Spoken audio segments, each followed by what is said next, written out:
भारतीय काव्य शास्त्र में रस को महत्वपूर्ण स्थान मिला है। आचार्यों ने इसे काव्य की आत्मा माना है। काव्य का मतलब यहां पर क्या? साहित्य। और उस साहित्य में यदि रस है तो वह कविता है, वह साहित्य है, अन्यथा वह एक शब्दों का एक जाल है। तो रस का होना उसमें बहुत महत्वपूर्ण है। अब रस क्या होता है, यह कैसे निर्माण होता है, इसकी क्या सामग्री होती है और रस कैसे व्यक्त होता है, इसकी हम चर्चा करेंगे। सबसे पहले हम रस को समझें कि रस है क्या। इसकी परिभाषा आपके सामने लिखी है। रस का शाब्दिक अर्थ है आनंद। हम सामान्य बोलचाल की भाषा में भी कहते हैं कि इस बात में हमें रस आ रहा है, मतलब क्या? आनंद आ रहा है। साहित्य को पढ़ेंगे तो उसमें भी आनंद आना चाहिए, रस की पहली अनिवार्य शर्त है। यानी रस का मतलब ही क्या होता है? आनंद होता है। अब ये रस कौन सा है? कि काव्य को पढ़ने या सुनने, कविता आप पढ़ रहे हैं, उपन्यास आप पढ़ रहे हैं या सुन रहे हैं, जिस आनंद की अनुभूति होती है उसे रस कहा जाता है। श्रव्य काव्य के पठन अथवा श्रवण एवं दृश्य काव्य के दर्शन अथवा श्रवण में जो अलौकिक आनंद प्राप्त होता है वही काव्य में रस होता है। नाटक यदि सामने हो रहा है, आप टीवी सीरियल देख रहे हैं, दशहरा ग्राउंड में आप रामलीला का मंचन देख रहे हैं, वहां पर देखकर भी रस का प्राप्ति हो सकती है। तो कुल मिलाकर के अर्थ क्या निकल रहा है? यदि कविता है, सुन रहे हैं, पढ़ रहे हैं, उपन्यास है, पढ़ करके, नाटक है, देख करके जो आनंद प्राप्त होता है उसे रस कहते हैं।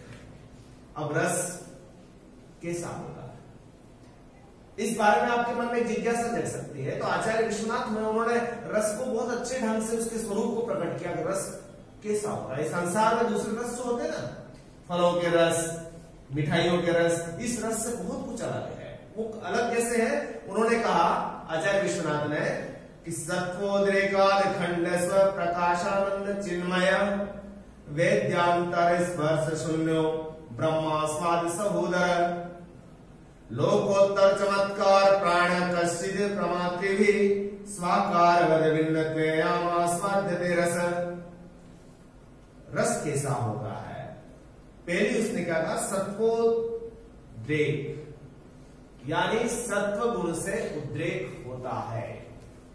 मनुष्य के अंदर तीन वृत्तियां मूलतः जन्म लेती है। यह बात तमोगुणी हो सकता है, रजोगुणी हो सकता है या फिर सतोगुणी हो सकता है। तो रस का पान कौन कर सकता है? किसके हृदय में रस उत्पन्न हो सकता है? तो उन्होंने क्या कहा कि रस जिसके हृदय में सत्व गुण है वही रस का पान कर सकता है। अब ये सत्व गुण क्या होता है? एक बहुत बड़े विषय है। यानी जिसे न संसार से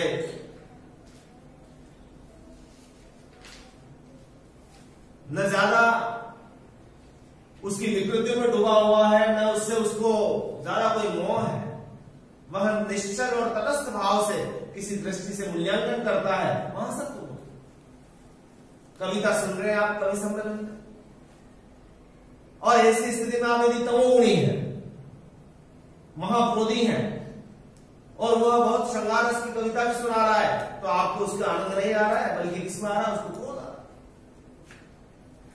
बहुत करुण रस की कोई कविता सामने है और आपका निर्माण ही तमोगुण में है, आपका हृदय भी तमोगुणी है, तो उसे क्या है? यह सब फालतू बातें हैं। ऐसा करके आप देखते होंगे, कभी किसी नाटक को देख रहे हैं तो एक व्यक्ति तो उसमें भाव विभोर होकर के डूबा हुआ है और दूसरे को उसके ऊपर कोई फर्क नहीं पड़ रहा है। उसका कारण क्या है? तो उसके अंदर सत्व गुण का उद्रेक नहीं है। दूसरा उसने कहा कि रस अखंड होता है, इसको खंडित नहीं कर सकते। कि यानी जैसे आपका एक गिलास रस है, मैंगो जूस है, आधा गिलास तक तो आपको बहुत अच्छा लगा, पूरा भर गया, पेट भर गया है तो थोड़ा ठीक अच्छा लगा, एक गिलास के बाद दूसरी गिलास आ गया तो दिक्कत हो जाएगी। लेकिन ये रस ऐसा नहीं है। ये रस कई अंगों से मिलकर के बनता है, तो इसको टुकड़े नहीं किया जा सकता कि ये इतना रस तो ठीक है, इतना रस ठीक है, इतना ठीक नहीं है, ऐसा नहीं होता है। ये समग्र रूप में ही आपके साथ चलता है। इसे स्व प्रकाशानंद भी कहा है। यह अपने आप अलौकिक है, इसको दूसरा कोई नहीं बना सकता, ये अपने आप आपके हृदय में ही प्रकट होगा। कोई बाहर से दूसरा रस कैसे बनता है? इसमें जूस पड़ेगा, शक्कर पड़ेगी, कुछ और इलायची पड़ेगी, कुछ मसाले पड़ेंगे, तब जाकर के जूस तैयार होगा। यहां ऐसा कुछ नहीं। आपका हृदय उस गुण से संपन्न है, वैसे भाव आपके हृदय में है, तो वह उस रस में बदल जाएगा। ये कौन कह रहे हैं? आचार्य विश्वनाथ कह रहे हैं। ये आनंदमय है और इसमें आनंद होता है। इसको सुन करके, इसको भाव विभोर होकर के जब आप इसको सुनते हो, कविता को, काव्य को, साहित्य को, तो आपके अंदर रस की जो व्याप्ति होती है वो आनंद प्रदान करने वाली होती है, उसमें आपको कोई कष्ट नहीं होता। यह चिन्मय है। चिन्मय का मतलब इसको पान करने के लिए, इसको पीने के लिए आपको चैतन्यवान होना पड़ेगा। चेतना शून्य प्राणी के सामने आप कितना ही बड़ा साहित्य रख दें, वह रस का पान नहीं कर सकता। उसकी योग्यता निर्धारित होती है। यानी आपको मैं कोई दिनकर की कुरुक्षेत्र की पंक्ति सुना रहा हूं और उस पंक्ति में कोई रस है, तो कौन समझ पाएगा? आपका स्तर होना चाहिए। आपसे नीचे के स्तर को, दिनकर को नाम सुना ही नहीं, उसके सामने सुना रहा हूं, तो वो एक बार देखते रहेगा कि ये क्या है। तो चैतन्यवान होना चाहिए, उसके समान उसकी क्षमता होनी चाहिए। और एक और बात कही, वेद्यांतर स्पर्श शून्य, मतलब जिस समय आप रस का पान कर रहे हैं, उस समय जो श्रोता है, दर्शक है, उसकी स्थिति कैसी होनी चाहिए? उसके आसपास कुछ भी घटना घट रही है तो उसे मालूम नहीं पड़े। कई बार ऐसे सीरियल आते हैं और उस समय आपके पास क्या हो रहा है वो पता ही नहीं पड़ता। हमारे जमाने में रामायण और महाभारत जैसे सीरियल होते थे, तो हम 9 बजे जब टीवी पर देखते थे तो देख रहे हैं और बहुत शानदार दृश्य आ रहा है, और उस समय कोई चोर हमारे घर में से चोरी करके ले गया, पता ही नहीं पड़ता था। पास में क्या घटना घट रही थी पता ही नहीं पड़ रहा था। रसोई में सब्जी दूध जल गया, पता ही नहीं पड़ रहा था। ये क्या होता है? वेद्यांतर स्पर्श शून्य होता है। यानी जब वास्तविक ढंग से रस का पान हो रहा होता है, तो पास की कक्षा में क्या हो रहा है, इधर क्या हो रहा है, बाहर क्या हो रहा है, उसका कुछ भी अंदाज नहीं लगता। सही मायने में वही होता है। इसे एक और बात कही इसके बारे में कि इसका स्वाद कैसा होता है। सांसारिक रसों का स्वाद होता है, ये मीठा होता है, खट्टा होता है, अलग तरीके का, लेमन का अलग होगा, इमली का अलग होगा, दूसरे का स्वाद अलग होता है। लेकिन इसका स्वाद कैसा होता है? ब्रह्मा स्वाद सहोदर। कोई व्यक्ति भगवान की आराधना करे, ओम ब्रह्मा, इस तरह से ब्रह्मा जी की आराधना करे, शिव की आराधना करे, ओम नमः शिवाय, और अचानक उसकी साधना पूर्ण होने के बाद भगवान प्रकट हो जाए और उस व्यक्ति को पूछो तुझे कैसा आनंद आ रहा है, तो क्या वो अभिव्यक्त कर पाएगा? तो अभिव्यक्त कर पाएगा क्या? मुझे बहुत आनंद आ रहा है, उसके बारे में शब्द नहीं होते हैं, वाणी में शब्द नहीं होते हैं कि मैं क्या कहूं, अभिव्यक्त करने का तरीका उसके पास नहीं होता है। तो जब मूलतः इस रस का जब इसको पान हो जाता है, उसका अंदर व्याप्ति हो जाती है, तो ऐसी स्थिति में वह कैसा हो जाता है? ब्रह्मा के स्वाद, यानी परमात्मा जिस तरह किसी को मिल गया हो और उसका स्वाद मिल रहा हो, वैसा इस रस का वास्तविक स्वाद होता है। इसे लोकोत्तर चमत्कार भी कहा है। यानी यह कैसा होता है? तो इस लोक में इसका उत्तर नहीं है, संसार में। भैया आपने कविता सुनी, आपने इसका रस का पान किया, वो कैसी थी? इसका उत्तर यहां पर नहीं है। मतलब लोक में इसका उत्तर नहीं है, इसकी तुलना दूसरे से नहीं की जा सकती। और इसे कहा कि इसका अपना आकार से यह भिन्न होता है। तो ऐसी बातें किसने कही? आचार्य विश्वनाथ ने कहा कि सत्वोद्रेकादि खंड स्व प्रकाशानंद चिन्मय वेद्यांतर स्पर्श शून्यो ब्रह्मा स्वाद सहोदर लोकोत्तर चमत्कार प्राण कश्चित प्रमात्री भी स्वाकार भिन्नत्वेयाम आस्वाद्यते रसः। ये रस होता है, ऐसा है। तो आपके सामने जो मैं सामान्य सी परिभाषा है, रस का मतलब क्या होता है? एक आनंद होता है। और आनंद किससे आ सकता है? कविता को सुनने से आ सकता है, उपन्यास को पढ़ने से आ सकता है, नाटक को देखने से आ सकता है। तो सुनना, पढ़ना, देखना, जिससे भी आनंद, लेकिन वो साहित्यिक रचना होनी चाहिए, उससे आनंद आएगा। तो वह काव्य शास्त्र में से क्या कहा? रस कहा। अब रस किससे बनता है, रस की सामग्री क्या है, उसकी हम चर्चा करेंगे। तो शीर्षक आप देख रहे हैं कि रस के अवयव, आशय क्या है, रस की सामग्री क्या है, रस के अंग क्या है, रस किससे बनता है, यहां पर है कैसे वह प्रकट होता है, कैसे वह निर्मित होता है। इसको देखो, रस के 4 अवयव बताए गए हैं। पहला स्थायी भाव, दूसरा विभाव, तीसरा अनुभाव और चौथा संचारी भाव। इन शब्दों से आप अच्छी तरह परिचित हैं, पहले सुना होगा आपने, 11वीं 12वीं छोटी क्लासों में पढ़ा होगा आपने, इसका नाम सुना है कि रस के 4 अंग होते हैं, स्थायी भाव, विभाव, अनुभाव और संचारी भाव। एक एक को बारीकी से देखेंगे आप, कैसे रस जन्म लेता है, कैसे उद्भुत होता है, फिर वह पूर्ण अवस्था को कैसे प्राप्त होता है, और अंत में जब वह पूर्ण प्राप्ति हो जाती है तो उसे कैसे सामने वाले को, यानी रस का जो भोक्ता होता है, रस का जो आश्रय होता है, उसको कैसे उसे आनंद की अनुभूति होती है, इसमें देखिए आप। सबसे पहले हम पढ़ेंगे स्थायी भाव। स्थायी भाव क्या होता है, यहां मैंने लिखा कि स्थायी भाव का मतलब है प्रधान भाव। प्रधान भाव वही हो सकता है जो रस की अवस्था तक पहुंचता है। काव्य या नाटक में एक स्थायी भाव शुरू से आखिर तक होता है और इनकी संख्या 9 मानी गई है। अब ये बड़ी बात है, यह स्थायी भाव क्या है, तो इसको समझने के लिए आपको एक बात ध्यान में रखनी चाहिए कि मनुष्य जब जन्म लेता है तब यह स्थायी भाव उसको प्रकृति से ही उसके हृदय में व्याप्त रहते हैं, उसके साथ रहते हैं। हर मनुष्य के अंदर स्थायी भाव की व्याप्ति होती है। अब वो स्थायी भाव कौन से है, शास्त्रों में 9 माने गए, भरत मुनि ने 8 कहा है, अब हिंदी में कुछ विद्वानों ने उसे 11 भी मान लिया। वो कैसे देखो आप, स्थायी भाव रति, पहला स्थायी भाव कौन सा, रति। रति का मतलब प्रेम, सभी व्यक्ति प्रेम करते हैं, अपने बच्चों से प्रेम कर सकते हैं, अपने पति पत्नी प्रेमिका से प्रेम कर सकते हैं, ईश्वर से प्रेम। प्रेम 3 तरह का है, एक वात्सल्यनुमा संतान से, दूसरा अपने प्रेमी से, और तीसरा ईश्वर से, वो भक्तिनुमा होता है, श्रद्धानुमा होता है, और दूसरा रति होता है। अब रति यदि है उसके अंदर तो अंत में जाकर के वो परिणाम किसमें देगा, रस में।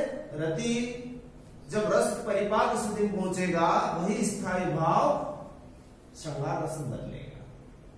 इसी तरीके से दूसरा हास, सभी व्यक्ति हंसते हैं, ये पशुओं में नहीं होता है।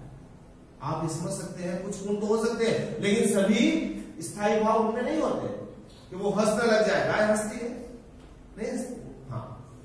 यही हास्य रस में बदल जाएगा, उत्साह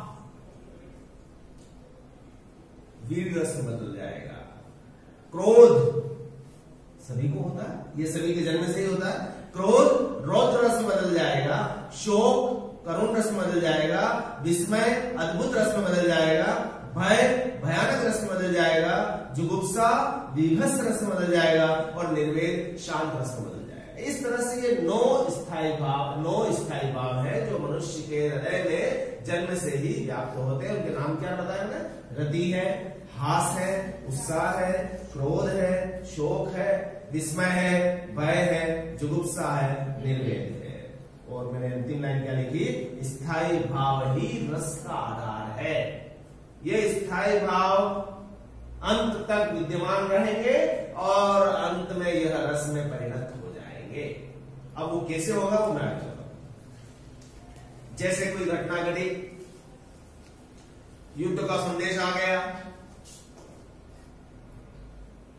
पृथ्वीराज चौहान को ज्ञात हुआ मोहम्मद गौरी ने आक्रमण कर दिया, तो उसके हृदय में क्या हो गया, जो उत्साह नामक भाव दबा हुआ था वो एक बार क्या हो गया, जग गया। समझ गए। परशुराम हिमालय में तपस्या कर रहे हैं और उन्हें ज्ञात हुआ कि मेरे आराध्य भगवान श्री शिव का धनुष किसी ने तोड़ दिया है। ये घटना उनको जैसे ही ज्ञात होती है उनके हृदय में क्रोध जन्म ले लेता है। अभी पूरा रस नहीं बदला है, वो रौद्र रस में भी नहीं बदल रहा है, वह जन्म लिया है। शुरू हो गया है, अब यहां से आगे और उसको चीज मिलेगी और अंत में जाकर के वो क्या हो जाएगा, रस बन जाएगा। इसी तरीके से भय, ऐसी कोई घटना आपने सुनी और आपके हृदय में क्या हो गया, भय का जन्म हो गया। ये ऐसे स्थायी भाव जो है मनुष्य के हृदय में होते हैं और इनकी संख्या 9 मानी गई है। हिंदी साहित्य में इनको अलग माना गया। जैसे भगवान की भक्ति कर रहे हैं तो श्रद्धा नामक एक भाव को और मान लिया। वात्सल्य सम्राट सूरदास ने इतना अच्छा वर्णन किया कृष्ण के बालक रूप का कि वत्सलता को भी हमने क्या मान लिया, एक नया भाव मान लिया और उससे वात्सल्य रस की उत्पत्ति वाली तो 2 रस और जोड़ लिए गए। लेकिन मूल रूप से 9 स्थायी भाव और 9 ही रस कैसे बनते हैं, इनसे आपके बारे में चर्चा की। अब आ जाए आप विभाव। ये विभाव जो होते हैं ना, ये क्या करते हैं, स्थायी भाव को जगाते हैं। स्थायी भाव कहां है, स्थायी भाव कहां है, कहां पड़ा हुआ है, अरे स्थायी भाव कहां पड़ा हुआ है, हर व्यक्ति के जो सत्व गुणी संपन्न है उसके हृदय में जन्म से ही विद्यमान है। क्रोध भी है आपके पास, रति भी है, हास भी है, सब है आपके पास।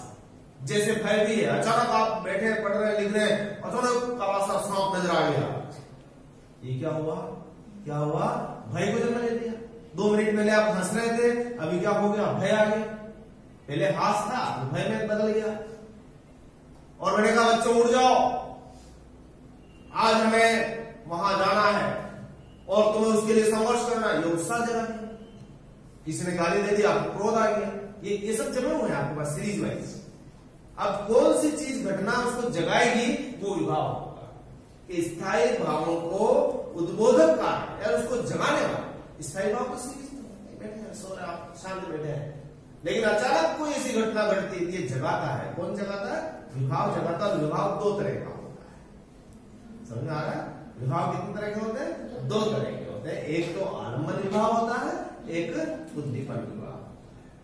अब दोनों को भी समझना पड़ेगा। आलम्बन क्या होता है, आगे देखिए।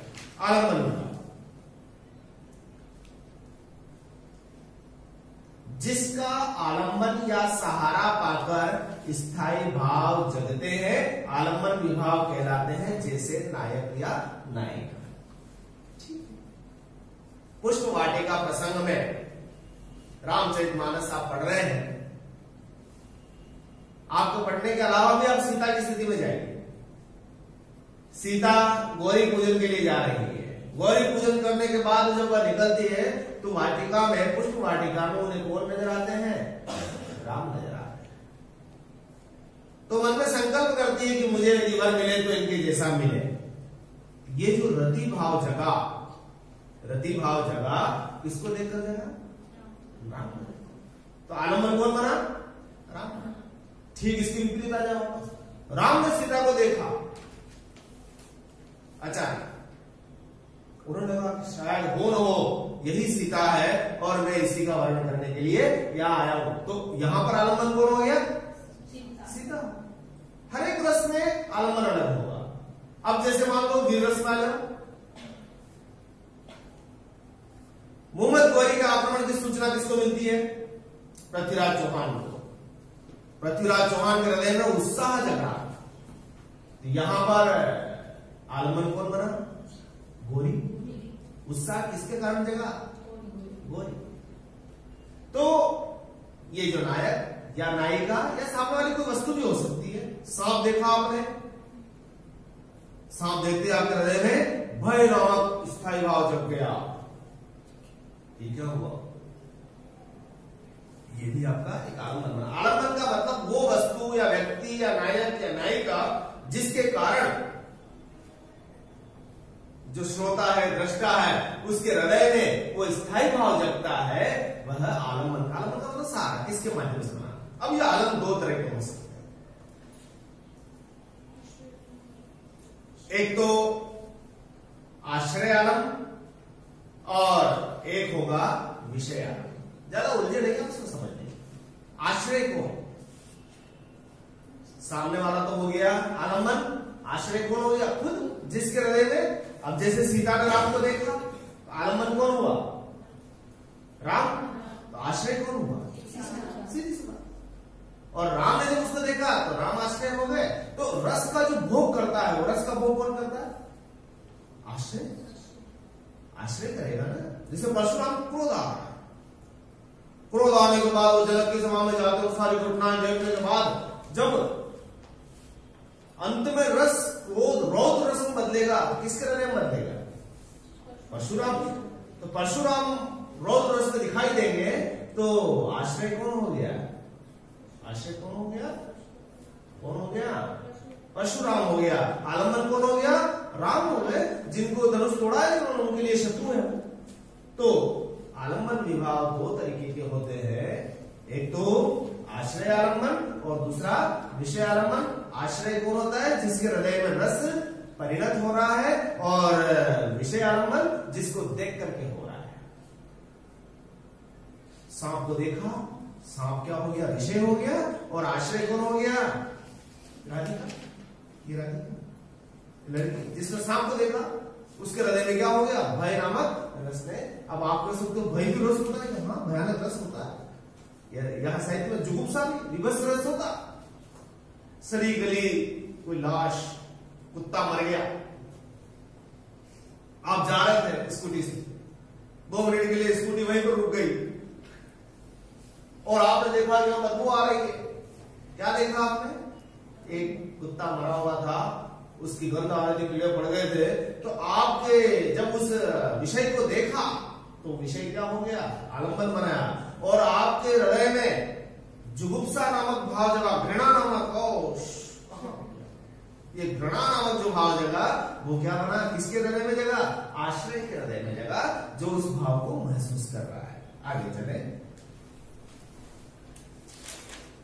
उद्दीपन विभाव। विभाव कितने प्रकार के होते हैं? 2 तरीके। कौन जगा रहा? अब देखिए, राम को देखा, सीता के हृदय में जो स्थायी भाव था वो जगा। अब जगने पर थोड़ा और उसको और आगे बढ़ा रहे हैं। कौन बढ़ा रहे हैं? उद्दीपन विभाव बढ़ा रहे हैं। उद्दीपन विभाव कैसे बढ़ा रहे हैं?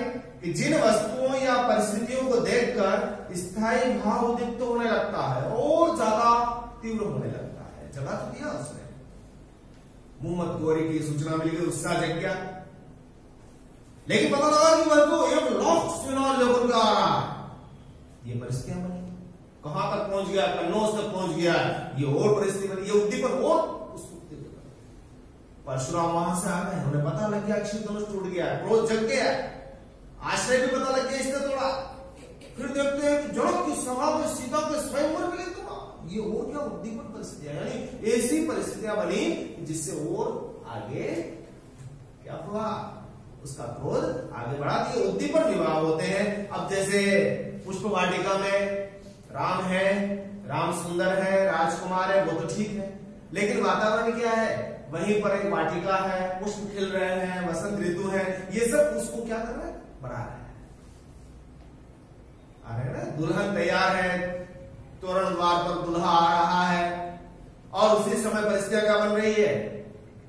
परिस्थितियां क्या बन रही है?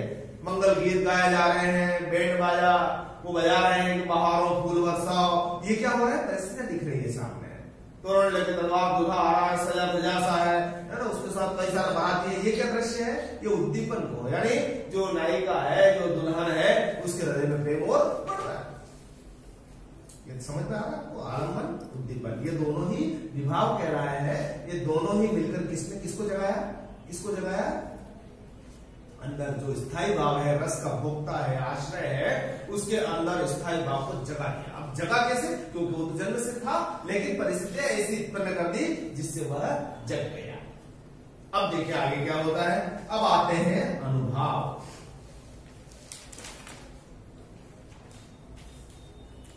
अनुभव को देखो आप, ये जो अनुभव का जब स्थायी भाव जग जाता है तो उसकी जो आश्रय होता है ना, आश्रय जिसके अंदर रस उत्पन्न हुआ है, रस अभी उत्पन्न नहीं हुआ है, तो स्थायी भाव जगा है, तो उसकी चेष्टाएं होती है। तो 4 तरह की होती है, कायिक, वाचिक, आहार और सात्विक। मैंने यहां पर सात्विक की चर्चा की।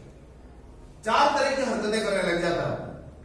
चारों में से कुछ भी हो सकता है, 1 भी हो सकता है, 2 भी हो सकता है, 3 भी हो सकता है, 4। पहला मैं बता रहा हूं कायिक आहार। कायिक मतलब उसका शरीर वैसे हिलने लग जाएगा, मचलने लग जाएगा। जैसे सांप वाला उदाहरण दिया है, सांप आया, परिस्थिति देखी इस कमरे में कोई नहीं है, तो जो आश्रय है उसका क्या होने लग जाएगा, अपने आप ही क्या होगा, काया हिलने लग जाएगी ना उसकी, हाँ डरने लग जाएगा, उसका काया अपने आप बोलने लग जाएगी, मुंह लड़खड़ाने लग जाएगा। दूसरा वाचिक, मुंह से उसके जो वचन है, बचाओ, पता लगा बाहर से गेट लगा दिया, बचाओ, ये क्या होगा, वाचिक होगा ना उसका। कई बार उसकी वेश रचना वैसी हो जाती है, उसे आहार कहते हैं। पता लगा मोहम्मद गोरी वाली चीज का, तो पृथ्वीराज को गुस्सा आ गया, इसको अब की बार तो इसका पूरा मुझे दलन करना ही पड़ेगा, और केसरिया बाणा धारण कर लिया, वस्त्र धारण कर लिया और तलवार निकाल ली। ये क्या हुआ, आहार। उसको देखते ही अपने अंदर उसने वो वस्त्र देख लिया और धारण कर लिया, ये क्या हुआ, आहार। लेकिन चौथा महत्वपूर्ण है, चौथा जो है वो उस पर आपका नियंत्रण रहता ही नहीं है। जो आश्रय होता है, जैसे ही उसका स्थायी भाव जगता है, कंट्रोल से बाहर हो जाता है, और वो क्या करने लग जाता है, यदि भय हो रहा है तो स्तंभित हो जाएगा, वहीं पर पांव ना तो हिल रहे ना ढूंढ रहे, ना आगे जा रहा ना पीछे जा रहा है। आपके तो मेवाड़ी में क्या कहते हैं, हाँ जानते हैं। या ऐसी चीज आई कि स्वेन पसीना बहने लग गया, पसीना बहने लग जाता ना, बिना गर्मी के बिना सर्दी के, क्या हो जाता है, पसीना बहने लग जाना, ये कंट्रोल नहीं हो रहा आपका। क्यों नहीं हो रहा है, क्योंकि उसका स्थायी भाव जग गया है, रोमांच, रोंगटे खड़ा हुआ है, हो जाता है रोमांच। जैसे आप मैच देख रहे हो, वर्ल्ड कप चल रहा है और अंतिम गेंद है और 3 रन चाहिए, भारत का बल्लेबाज बैटिंग कर रहा है, 9 ये गेंद उसने फेंक, और आपका हाथ पर क्या हो रहा है, और उसको उछाल दिया, तो क्या हुआ, एकदम रोंगटे खड़े हो जाएंगे, खड़े लगने लग जाएंगे। ये क्या हो रहा है, रोमांच, स्वरभंग, उसकी जुबान लड़खड़ाने लग जाती है। चोर चोरी कर रहा था बड़े आराम से, अचानक गेट खुला, क्या कर रहा था यहाँ पर, मैं कुछ नहीं, है ना बच्चे करते ना, हाँ वही स्वरभंग, कंपन, पिंडियां हिल रही है, यहाँ स्टेज को बुलाया, भय नामक स्थायी भाव जब कि अब उसका नंबर आने वाला है, इसके बाद नेक्स्ट का आएगा, उसके हृदय में धक। अब उसके बाद जब जैसे ही आया, क्या हो रहा है, उसके पांव कंपन कर रहे हैं, तो ये क्या हो जाएगा, ये आपका कंट्रोल ही नहीं, वो कह रहा है तू पांव क्यों कंपन,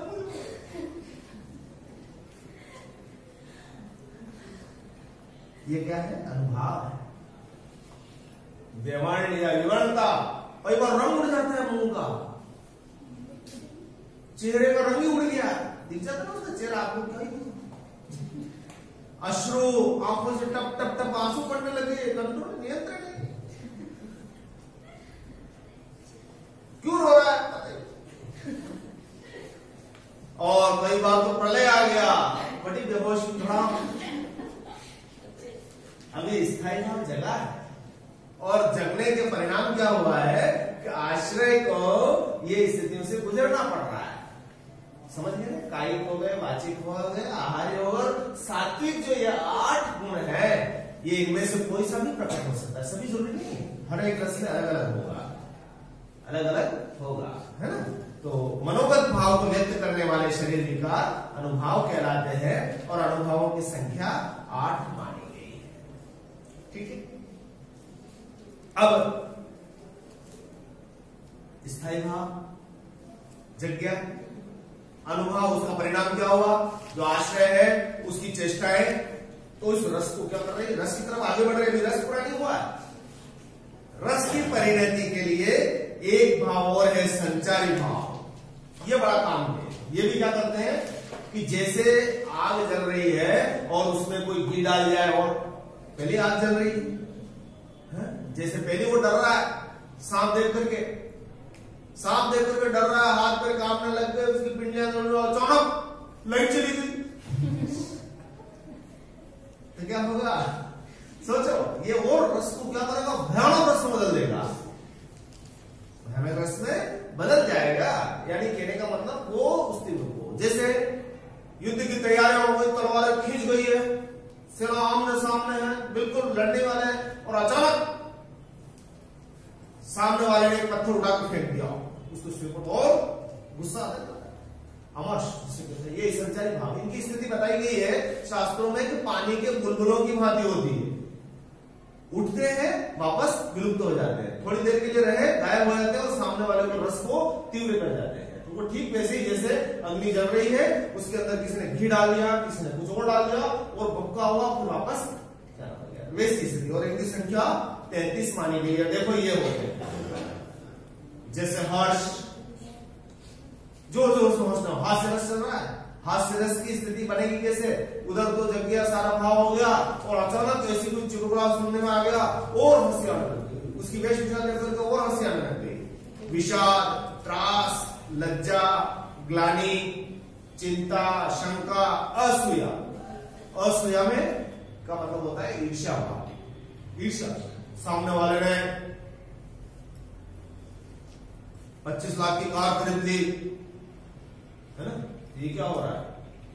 असूया, यानी उससे ईर्ष्या होने लगी। सामने वाले की सेना कर, ये तो 500 सैनिक है लेकिन कितना जोश दिखा रहा है, उससे ईर्ष्या होने लगती है।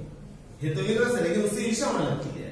अमर्ष, अमर्ष का मतलब जैसे तिल मिला जाए, क्रोध हो रहा है, अंदर कंट्रोल नहीं है, नियंत्रण नहीं हो रहा, तो वो वैसा अमर्ष होगा। मोह होगा, गर्व होगा, उत्सुकता, उग्रता, चपलता, धीरता, जड़ता, आवेग, निर्वेद, शांत, पता ही नहीं कहां क्या हो रहा है। धृति, धैर्य धारण करना, मति, ज्ञान विबोध, कुछ भ्रम पता ही नहीं पड़ता, श्रम, आलस, निद्रा, स्वप्न, स्मृति, मद, उन्माद, अवहिता। अवहिता का मतलब लज्जित होकर के गर्दन झुका देना, अपस्मार, मूर्छित हो जाना, व्याधि, जैसे कोई बीमार हो गया हो, परीक्षा का समय आ गया, साल भर खूब गोलगप्पे खाए, पढ़ाई की नहीं तो क्या हुआ, बुखार ज्यादा आ गया, ये क्या है? हो गया कुछ मरण जैसी स्थिति, निढाल पड़ा हुआ है, कोई नहीं खबर, ये क्या है? संचारी भाव है।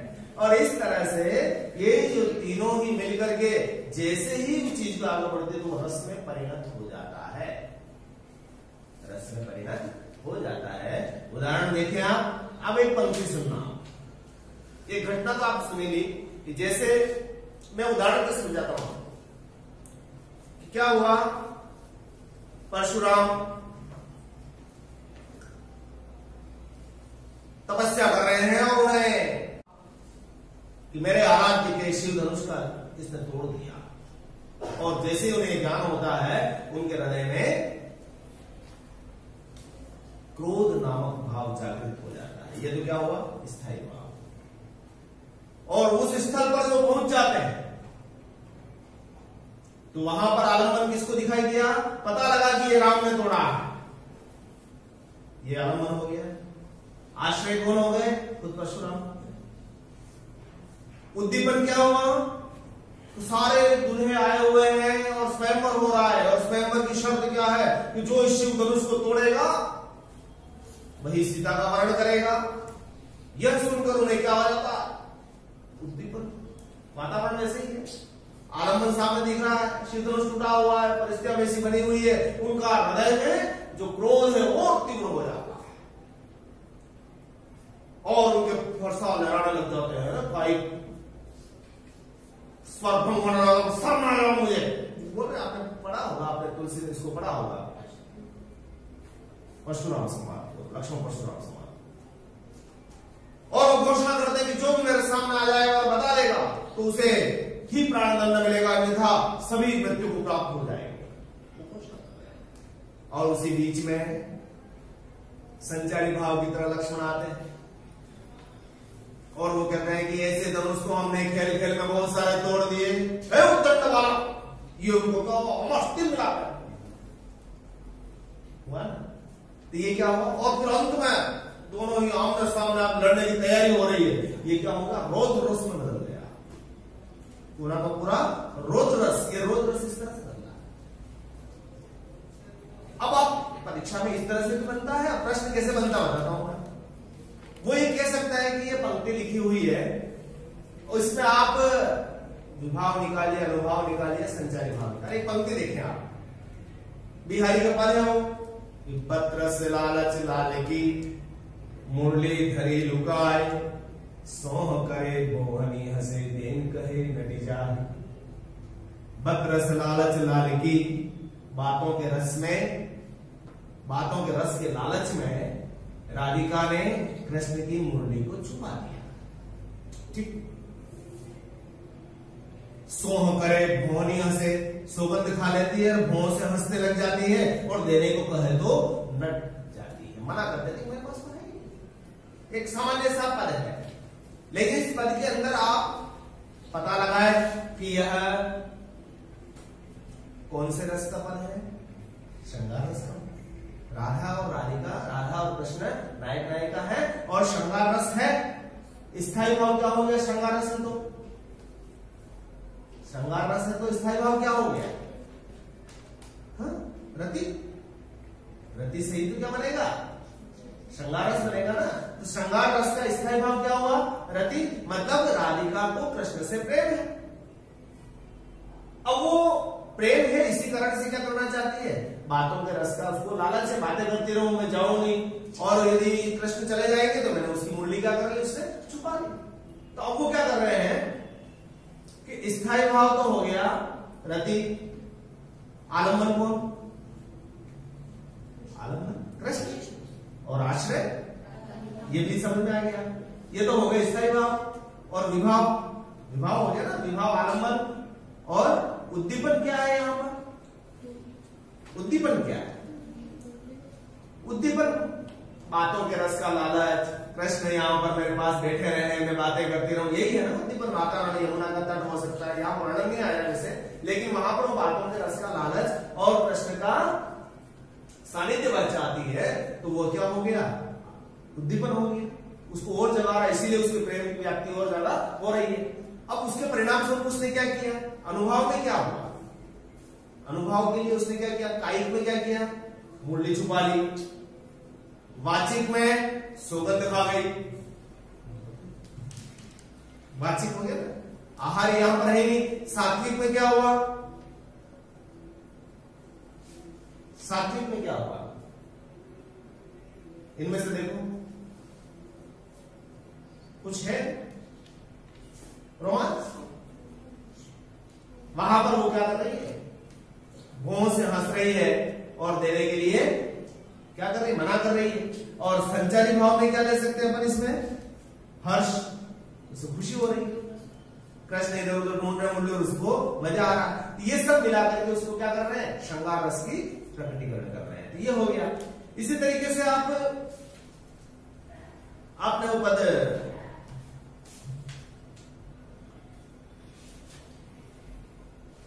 रोद रस का देखें, अद्भुत रस का देखें आप। बढ़िया प्रश्न, बाल्यावस्था में और मिट्टी खा लेते हैं, ठीक है ना। मां यशोदा उनके पास जाती है और वह कहती है कि तुमने क्या खाया? मुंह खोलती, मुंह खोल, और जब वो जबरदस्ती मुंह खोलती है मां यशोदा, तो उसके मुख में क्या दिखाई देता है? अखिल ब्रह्मांड दिखाई देता। तो कौन चौंक जाती है? आश्चर्यचकित हो जाती है। तो वह कौन सा रस कहलाया? अद्भुत रस कहलाया। तो देखो आप, अखिल भुवन चराचर जग हरि मुख में लखीमान, चकित वै गदगद वचन विकसित दृग पुलका। तो रस कौन सा हुआ? अद्भुत रस। स्थायी भाव कौन सा हुआ? विस्मय। और आश्रय कौन? यशोदा। आलम्बन कौन? कृष्ण का मुख, है ना। उद्दीपन क्या हुआ? क्या परिस्थिति दिखती उसको? समस्त चराचर जगत उनके मुख में दिखाई देना, पूरा ब्रह्मांड दिखाई देना। तो उसके परिणाम स्वरूप अनुभव क्या होते हैं? यशोदा के पास जो भाव प्रकट होते हैं ना, अनुभव, वो कैसे होते हैं? नेत्र खुले रह जाना, रोम रोम पुलकित हो जाना, रोमांच दिख रहा है ना, रोम रोम अखिल वही चकित वही को वही स्तंभित हो गई, पुलकित वचन, स्वर लड़खड़ाने लगता, ये क्या है इसके मुख में? स्वर भंग, रोमांच हो रहा है, उसके बाद स्वर भंग भाव में क्रॉस करके ये क्या हुआ, ये क्या हुआ, ये पूरा रस का विवेचन उसके अंदर हुआ। तो आप देख सकते हैं कि अद्भुत रस किस तरह प्रकट हुआ, उसका कैसे विश्लेषण हुआ। तो रस विश्लेषण की प्रक्रिया है, ये रस के प्रकार आपने देख लिए हैं। प्रश्न ये भी बनता है कि श्रृंगार रस का स्थायी भाव क्या होता है, रति, हास्य रस का हास, रौद्र रस का क्रोध, करुण रस का शोक, वीर रस का उत्साह, अद्भुत रस का विस्मय, विभत्स रस का जुगुप्सा, भयानक रस का भय और शांत रस का निर्वेद। ये इनके स्थायी भाव है, कैसे विभाव होते हैं। तो अब कुल मिलाकर के रस आप समझ गए, रस का मतलब होता है आनंद। इसके 4 अवयव हैं, स्थायी भाव, विभाव, अनुभाव और संचारी भाव। स्थायी भाव 9 होते हैं, उनकी संख्या आपके सामने थी। उसके बाद विभाव 2 तरह के होते हैं, आलंबन और उद्दीपन। आलंबन और उद्दीपन, विषय आलंबन में आ गए और उद्दीपन में परिस्थितियां आ गई। आश्रय उसका खुद का जो रस का भोग कर रहा है।